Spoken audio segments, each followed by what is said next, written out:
Hello students, welcome to my YouTube channel English with Vinod. Students, आज के इस video में जो पार्ट हम पढ़ने वाले हैं वो पार्ट है वुड हैव। जी हाँ स्टूडेंट्स, आज हम मॉडल ऑक्सिलरी वुड हैव पढ़ने वाले हैं। ओके, तो स्टूडेंट्स सब मॉडल ऑक्सिलरी पढ़ना हमारा दायित्व है, क्योंकि इंग्लिश का बेस इन्हीं के ऊपर डिपेंड होता है।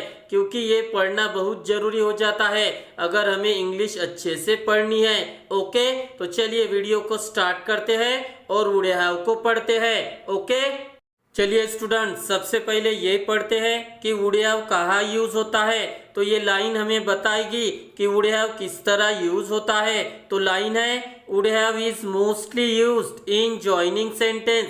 जी हाँ स्टूडेंट्स, हम वुड हैव का यूज ज्यादातर जॉइनिंग सेंटेंस में ही करते हैं। इसका कोई अलग सा पार्ट नहीं होता है। जैसे हम कुड हैव पढ़ते हैं, मे हैव पढ़ते हैं, मस्ट हैव पढ़ते हैं, माइट हैव पढ़ते हैं, उसी तरह वुड हैव का कोई सेपरेट पार्ट नहीं होता है, क्योंकि ये जॉइनिंग सेंटेंस में यूज होता है और वो जॉइनिंग सेंटेंस कंडीशनल स्टेटमेंट होता है। इस स्ट्रक्चर में मैं आपको बताऊंगा।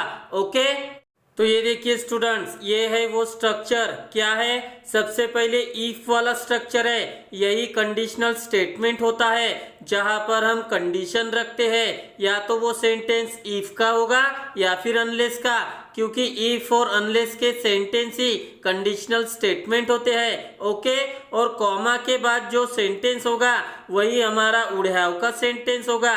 ओके, तो ये कंडीशनल स्टेटमेंट का स्ट्रक्चर है और ये वुड हैव का स्ट्रक्चर है। ओके, तो दोनों ही स्ट्रक्चर हमें करने पड़ेंगे। और ये रहा वो मीनिंग, यानी वुड हैव का मीनिंग, यानी इनके सेंटेंस की एंडिंग जिन शब्दों के साथ होती है वे शब्द ये है स्टूडेंट। ओके, तो एग्जाम्पल में हम ये सब चीजें पढ़ेंगे। तो चलिए एग्जाम्पल्स की तरफ मूव करते हैं और इस पार्ट को और अच्छे से पढ़ते हैं। ओके, ये रहा हमारा पहला एग्जाम्पल स्टूडेंट। चलिए रीड करते हैं कि क्या है। तो एग्जाम्पल है, अगर मुझे उनकी भाषा पता होती तो मैंने उनसे कई सवाल पूछे होते। तो देखिए स्टूडेंट्स, यही आपका कंडीशनल स्टेटमेंट होता है, क्योंकि सेंटेंस में अगर ये मीनिंग आता है। ओके, तो अगर से लेकर होती तक ये आपका कंडीशनल फॉर्म है और तो के बाद का सेंटेंस आपका वुड हैव का फॉर्म होता है। ओके, तो चलिए अभी स्ट्रक्चर का यूज करते हैं और इस सेंटेंस को वुड हैव में कन्वर्ट करते हैं। ओके, तो स्ट्रक्चर में सबसे पहले लेना है इफ, ये मैंने ले लिया है। ओके, अभी लेना है सब्जेक्ट। तो इस सेंटेंस में यानी इस फॉर्म में हमारा सब्जेक्ट है मुझे, जिसकी इंग्लिश है आई, ये मैंने ले लिया है। अभी लेना है हैड, ये भी ले लिया है। अभी चाहिए V3। तो देखिए यहाँ से लेकर यहाँ तक हमारा वर्ब फॉर्म है पता होना, जिसके लिए इंग्लिश वर्ड है नो, लेकिन हमें उसकी थर्ड फॉर्म चाहिए।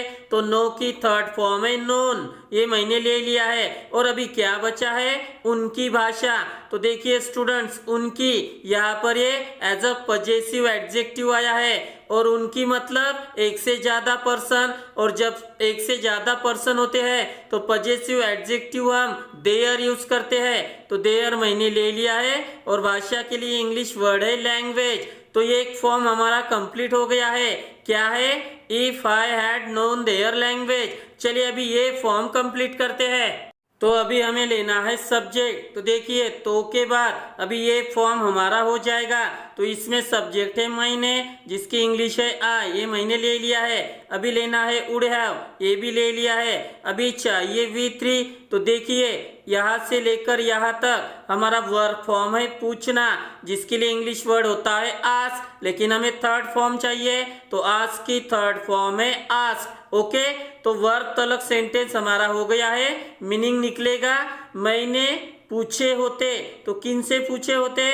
उनसे। और ये ऑब्जेक्ट फॉर्म है, फिर से ऑब्जेक्ट फॉर्म है, तो ये एक से ज्यादा पर्सन है। और एक से ज्यादा जब पर्सन होते हैं तो हम दे यूज करते हैं, लेकिन हमें ऑब्जेक्ट फॉर्म चाहिए।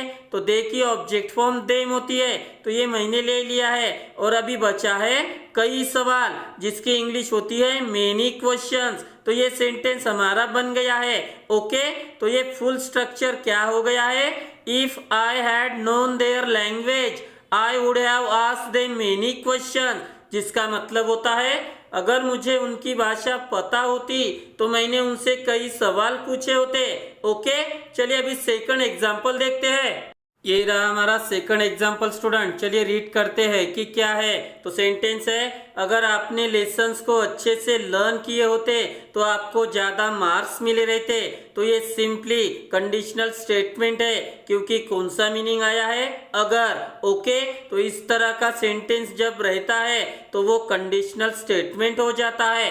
तो चलिए अभी स्ट्रक्चर का यूज करते हैं और इस सेंटेंस को उड़ियाव में कन्वर्ट करते हैं। ओके, तो स्ट्रक्चर में सबसे पहले लेना है इफ। ये मैंने ले लिया है, इस मीनिंग के लिए हम लेते हैं। ओके, अभी चाहिए सब्जेक्ट। तो इस फॉर्म में सब्जेक्ट है आपने, जिसकी इंग्लिश है यू, ये मैंने ले लिया है। अभी चाहिए हैड, ये भी ले लिया है। और अभी चाहिए वर्ब की थर्ड फॉर्म। तो यहाँ से लेकर यहाँ तक हमारी वर्ब फॉर्म है लर्न करना, जिसकी इंग्लिश होती है लर्न, लेकिन हमें थर्ड फॉर्म चाहिए। तो लर्न की थर्ड फॉर्म होती है लर्न। तो देखिए ये मैंने ले लिया है, वर्ब तलक स्ट्रक्चर हो गया है, मीनिंग निकलता है अगर आपने लर्न किए होते। तो क्या लर्न किए होते, लेसन्स को। तो अभी ये वर्ड्स आएंगे द लेसन्स, ये मैंने ले लिया है। अभी क्या बचा है, अच्छे से। तो इसकी इंग्लिश होती है प्रॉपरली। तो ये एक फॉर्म हमारा हो गया है। चलिए अभी दूसरा फॉर्म करते हैं। तो उड़ियाव के स्ट्रक्चर में सबसे पहले लेना है सब्जेक्ट। तो इस फॉर्म में सब्जेक्ट है आपको, जिसकी इंग्लिश है यू, ये मैंने ले लिया है। अभी लेना है उड़ियाव, ये भी ले लिया है। अभी चाहिए वर्ब की थर्ड फॉर्म। तो इस फॉर्म में हमारा वर्ब है मिलना, जिसकी इंग्लिश होती है गेट, लेकिन हमें थर्ड फॉर्म चाहिए। तो गेट की थर्ड फॉर्म होती है गॉट, ये मैंने ले लिया है। और अभी क्या बचा है सेंटेंस में, ज्यादा मार्क्स, तो जिसकी इंग्लिश होती है मोर मार्क्स। तो ये मैंने ले लिया है। तो ये फुल स्ट्रक्चर हमारा हो गया है। क्या है, if you had learn the lessons properly you would have got more marks, जिसका मतलब होता है अगर आपने लेसन्स को अच्छे से लर्न किए होते तो आपको ज्यादा मार्क्स मिले रहते। ओके, चलिए अभी थर्ड एग्जाम्पल की तरफ मूव करते हैं। ये रहा हमारा थर्ड एग्जाम्पल स्टूडेंट। चलिए रीड करते हैं कि क्या है। तो हमारा सेंटेंस है, अगर आप मदद के लिए चिल्लाते तो हम बाहर आकर आपकी मदद करे रहते। तो इस सेंटेंस को आप इस तरह भी बोल सकते हो। किस तरह, अगर आप मदद के लिए चिल्लाते तो हम बाहर आकर आपकी मदद करते। ओके, तो ये सिंपली कंडीशनल फॉर्म वाला सेंटेंस है। तो चलिए स्ट्रक्चर का यूज करते हैं और इस सेंटेंस को उड़ियाव में कन्वर्ट करते हैं। ओके, तो स्ट्रक्चर में सबसे पहले लेना है इफ। तो देखिए अगर, इस मीनिंग के लिए इफ मैंने ले लिया है। अभी चाहिए सब्जेक्ट। तो इस फॉर्म में सब्जेक्ट है आप, जिसकी इंग्लिश होती है यू, ये मैंने ले लिया है। अभी चाहिए हैड, ये भी ले लिया है। अभी चाहिए वर्ब की थर्ड फॉर्म। तो देखिए यहाँ से लेकर यहाँ तक हमारी वर्ब फॉर्म है चिल्लाना, जिसकी इंग्लिश होती है शाउट, लेकिन हमें थर्ड फॉर्म चाहिए। तो शाउट की थर्ड फॉर्म है शाउटेड, ये मैंने ले लिया है।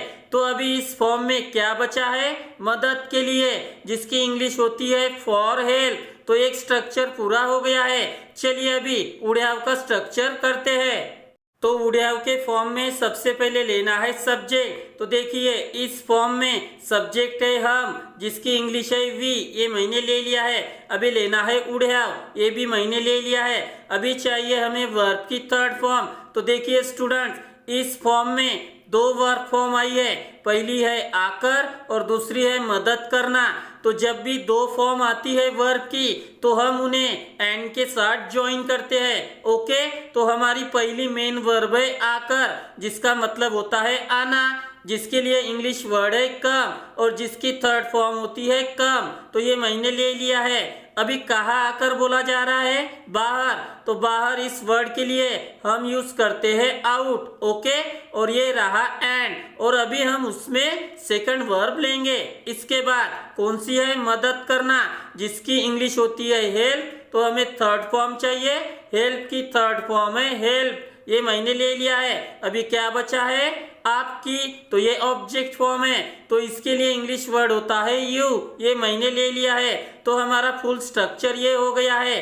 क्या है, if you had shouted for help we would have come out and help you, जिसका मतलब है अगर आप मदद के लिए चिल्लाते तो हम बाहर आकर आपकी मदद करे रहते या फिर करते। ओके, चलिए अभी फोर्थ एग्जाम्पल की तरफ मूव करते हैं। ये रहा हमारा फोर्थ एग्जाम्पल स्टूडेंट। चलिए रीड करते हैं कि क्या है। तो सेंटेंस है, अगर मैं 2 मिनट देर से स्टेशन पहुंचता तो मेरी ट्रेन छूट जाती। तो देखिए ये सिंपली कंडीशनल फॉर्म वाला सेंटेंस है। कौन सा मीनिंग आया है? अगर।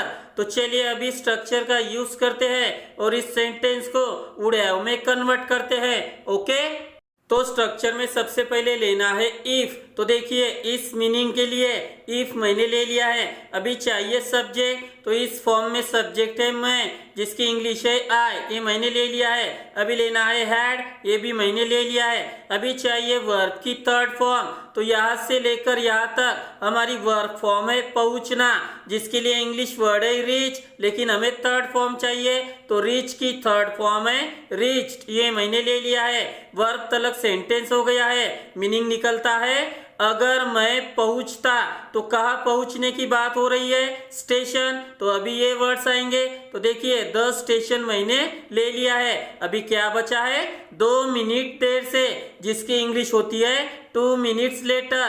तो ये एक फॉर्म हमारा हो गया है। चलिए अभी वुड हैव का फॉर्म करते हैं।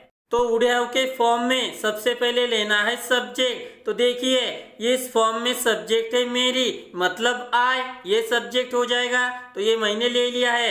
अभी लेना है वुड हैव, ये भी मैंने ले लिया है। अभी चाहिए वर्ब की थर्ड फॉर्म। तो देखिए इस फॉर्म में वर्ब है छूटना, यानी जब भी ट्रेन छूटने की बात होती है, बस छूटने की, तो उसके लिए इंग्लिश वर्ड होता है मिस। तो हमें थर्ड फॉर्म चाहिए, तो मिस की थर्ड फॉर्म है मिस्ड, ये मैंने ले लिया है। तो अभी क्या बचा है? मेरी ट्रेन, तो जिसकी इंग्लिश होती है माई ट्रेन। तो ये भी फॉर्म कंप्लीट हो गया है। तो फुल स्ट्रक्चर हो गया है, if I had reached the station 2 minutes later I would have missed my train, जिसका मतलब होता है अगर मैं 2 मिनट देर से स्टेशन पहुंचता तो मेरी ट्रेन छूट जाती। ओके, चलिए अभी आखिरी एग्जांपल की तरफ मूव करते हैं। ये रहा हमारा आखिरी एग्जांपल स्टूडेंट। चलिए रीड करते हैं कि क्या है। तो सेंटेंस है, अगर हम टॉस जीतते तो हम पहले बल्लेबाजी करते। तो देखिए सेंटेंस में अगर ये मीनिंग आया है, तो सिंपली ये कंडीशनल फॉर्म वाला सेंटेंस है। तो चलिए स्ट्रक्चर का यूज करते हैं और इस सेंटेंस को वुड हैव में कन्वर्ट करते हैं। ओके, तो स्ट्रक्चर में सबसे पहले लेना है इफ। तो देखिए इस मीनिंग के लिए इफ मैंने ले लिया है।